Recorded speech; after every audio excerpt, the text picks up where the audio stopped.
Valdemar Costa Neto, que é o presidente do PL, fez uma ameaça descarada ao judiciário e também ao Alexandre de Moraes na sua entrevista à revista Veja.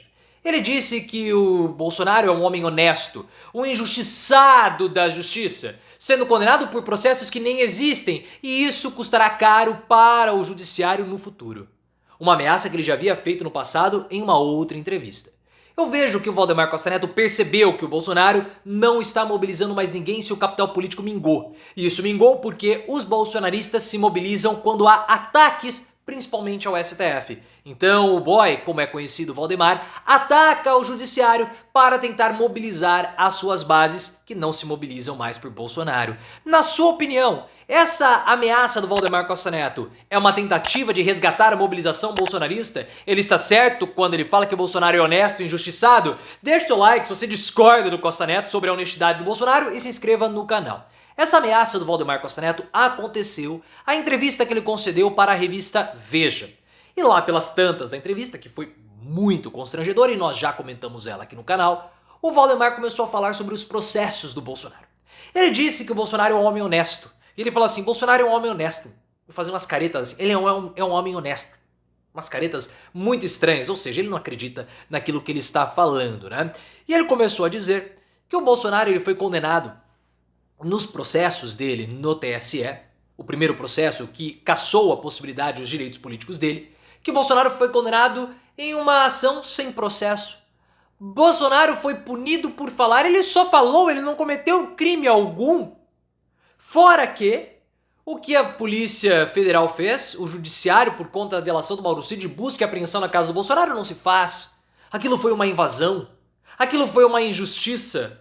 Procedimentos que custarão caro ao Judiciário futuramente. Ele não falou sobre o Alexandre de Moraes, mas isso claro que é uma ameaça ao STF, principalmente ao Moraes, que é o ministro que está tocando os processos contra o Bolsonaro, além de ser o presidente do TSE. Então quando você fala de punição ao Bolsonaro, você pensa automaticamente no Xandão. E essa não foi a primeira ameaça do tipo que o Valdemar Costa Neto fez. Porque deve ter aí uns 2, 3 meses, ele concedeu uma entrevista à revista Veja, a Folha de São Paulo, e falou a mesma coisa. Bolsonaro é um injustiçado, Bolsonaro está sofrendo um processo arbitrário, uma perseguição do judiciário. Agora, mais recentemente, ele não falou de perseguição, mas na época ele falou. Ora, que tipo de perseguição, Costa Neto? Ele falou, olha, o Bolsonaro, nós somos punidos com uma multa de 22 milhões de reais. 22 é o número do Bolsonaro, é claro que isso é uma provocação. Isso vai provocar um efeito bumerangue que vai se voltar contra o judiciário. Ele está ameaçando. O que o Costa Neto está falando é o seguinte, olha, se vocês prenderem Bolsonaro, se vocês continuarem condenando Bolsonaro, vocês vão se dar mal. Parem de fazer isso, porque vai haver uma reação. Ele está querendo intimidar o judiciário. Mas por que ele faz isso? Aí que está a grande questão. Porque o Bolsonaro está acabado. Politicamente o Bolsonaro já era, pessoal. Se o Bolsonaro não tivesse acabado, e se ele também não tivesse consciência, ele já teria apoiado o Ricardo Nunes em São Paulo, ele teria colocado o Flávio Bolsonaro para disputar a prefeitura do Rio de Janeiro. Por que ele não faz isso? Porque ele tem medo de perder. Ele teme que o Flávio Bolsonaro perca para o Eduardo Paes no Rio de Janeiro. E ele teme que o apoio dele ao Ricardo Nunes não prospere, não decole a candidatura dele e que ele seja derrotado também pelo Boulos. Então ele teme, ele percebe, ele não mobiliza mais ninguém, não vai mais ninguém nos eventos públicos, os caras têm que fazer comício em padaria, porque não tem ninguém mais. E o Costa Neto, ele se desespera com isso. E ele faz essa ameaça nesse contexto todo. Por quê? O Costa Neto percebeu que o Bolsonaro ele já não mobiliza mais ninguém. Ele vê os eventos públicos do PL. Ele percebeu que o próprio Bolsonaro se queixou da mobilização que aconteceu em Belo Horizonte. Então, para mobilizar novamente os bolsonaristas, ele ataca o STF para falar, olha, nós ainda estamos contra o STF. Porque o Bolsonaro mesmo não pode atacar. O Bolsonaro foi orientado pelo partido a atenuar os ataques, tanto que depois da condenação ele não falou nada sobre o TSE. Por quê? Porque o Bolsonaro está nas mãos da justiça. Qualquer tipo de mobilização do Bolsonaro, de ataque ao judiciário, pode acabar provocando um efeito contrário. Também para o PL.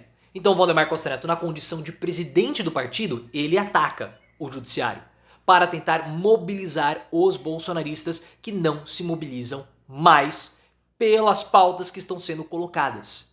O bolsonarista, ele se mobiliza quando ele tem um alvo para atacar, para despejar a sua cólera, para despejar a sua fúria, para despejar assim a sua frustração, porque todos os bolsonaristas em essência são fracassados e são frustrados. Tiveram sucessos na vida e nunca conseguiram superar. Essa é a chamada política do confronto. O que é a política do confronto?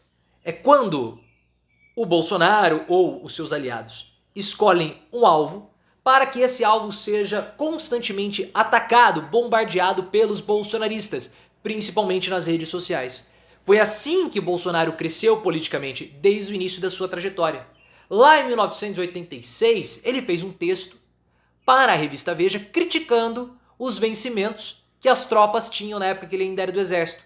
Esse texto provocou um enorme quiprocó, mas o que aconteceu? Ele mirou e começou a atacar os seus superiores. Isso mobilizou os agentes militares do Rio de Janeiro e ele conseguiu virar vereador.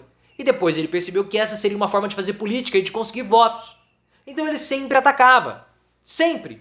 Foi isso que ele fez em 2018. Vamos metralhar a petralhada, vamos atacar o Lula. E depois, durante todo o mandato, o Carluxo aprimorou a política do confronto e isso fez Bolsonaro crescer. Tanto que ele atacava o João Willis, ele atacava a Maria do Rosário, ele atacava vários segmentos da sociedade. E isso fazia com que ele conseguisse ele conseguia engajar outras pessoas ao redor dele. Só que agora não existe mais. Por quê? Porque o Eduardo entrou nos perfis do Bolsonaro e está comandando as redes bolsonaristas. E as pautas do Eduardo, ele que se julga um grande ideólogo da direita, não mobilizam ninguém. Ele quer falar de globalismo, de comunismo. Os bolsonaristas não ligam para isso. O que eles gostavam mesmo do Bolsonaro era o fato do Bolsonaro fazer ataques àqueles que eles gostariam de fazer e não poderiam, e não podiam. Então eles iam junto com o Bolsonaro para fazer os ataques. O que o Eduardo faz é uma grande bobagem. Os bolsonaristas não estão preocupados com Javier Milei, eles não estão preocupados com isso. Quem fazia muito bem era o Carlos. O Carlos sim sabia mobilizar a base bolsonarista. Só que o PL não quer mais o Carlos perto. Porque o Carlos, ao atacar o TSE, o STF, ele pode provocar problemas, como ele fez no início do ano, logo depois do 8 de janeiro, que ele fez uma postagem nas redes sociais do Bolsonaro, endossando os ataques e por isso o Bolsonaro passou a ser investigado. E ele vai ser preso por isso, por culpa do Carlos. O PL quer uma distância do Carlos, porque o Carlos ele desperta esse lado mais radical do Bolsonaro, provocando problemas. O problema é que sem o Carlos não há engajamento. Sem engajamento não há mobilização, sem mobilização o capital político do Bolsonaro definha. Então no lugar do Carlos, Valdemar Costa Neto assume esse papel. Porque sem Carlos não existe Bolsonaro. E isso é um problema pro PL, por quê? Porque como o Bolsonaro não mobiliza mais ninguém, você começa a ter problemas dentro do PL, pessoas querendo sair, você precisa ter negociações com o governo Lula, como o comando da Caixa junto com o Arthur Lira, isso irrita o Bolsonaro. Mas começa a mostrar para outros candidatos a prefeito, o Bolsonaro não mobiliza mais, a gente não pode ficar perto dele porque ele não é tão valioso assim. Os contras são muito maiores do que os prós e o PL não vai conseguir atingir a marca de 1.200, 1.500 prefeituras. Ah, mas e Michele? Michele não tem capital político testado ainda. Ah, mas ela pode sair, tem lá a pesquisa? Tem a pesquisa, mas pesquisa local no Paraná para algo maior tem um grande espaço, um grande intervalo. E esse é todo o receio do PL. Por isso que o Costa Neto ameaça o STF para tentar se encarluxar. Mas Costa Neto não tem o charme do Carluxo.